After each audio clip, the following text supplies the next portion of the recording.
ஒரு ஊர்ல ரெண்டு நண்பர்கள் இருந்தாங்க. ஒருத்தர் பேர் ரமேஷ், ஒருத்தர் பேர் சுரேஷ். அந்த காலகட்டத்துல சிவராத்திரி வருது.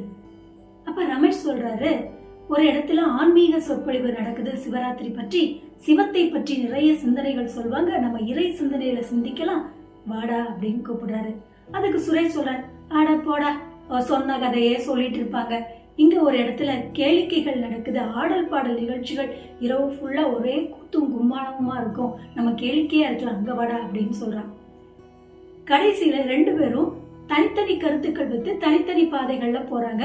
ரமேஷ் ஆன்மீக சொற்பொழிவுக்கு போறாரு, சுரேஷ் கேளிக்கைக்கு செல்றாரு. அன்றைய இரவே துரதிருஷ்டவசமாக ரெண்டு பேரும் இறந்துடுறாங்க. அவங்க ரெண்டு பேரும் மேலோகம் செல்றாங்க. அங்க யமதர்மராஜா ரமேஷ நரகத்துக்கும் சுரேஷ சொர்க்கத்துக்கும் அனுப்புறாரு. ரமேஷ்க்கு என்னடா, நம்ம ஆன்மீக சொற்பொழிவுக்கு தானே போனோம், ஏன் நம்மள நரகத்துக்கு அனுப்புறாங்க அப்படின்னு சொல்லி யமதர்மராஜாட்டே கேள்வி கேட்கிறாரு.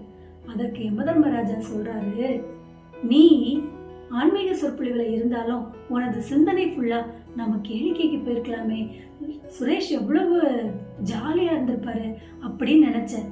ஆனா சுரேஷோ, நம்ம ஆன்மீக சொற்பொழிவுக்கு சென்றிருந்தா இறை பற்றிய சிந்தனையில இருந்திருக்கலாமே, சிவத்தை பற்றி நிறைய கதைகள் கேட்டுட்டே இருந்திருக்கலாமே அப்படின்னு சிவத்தை பற்றிய சிந்தனையில இருந்தா, அதனாலதான் உனக்கு நரகமோ சுரேஷ்க்கு சொர்க்கமோ அப்படின்னு சொல்றாருங்க.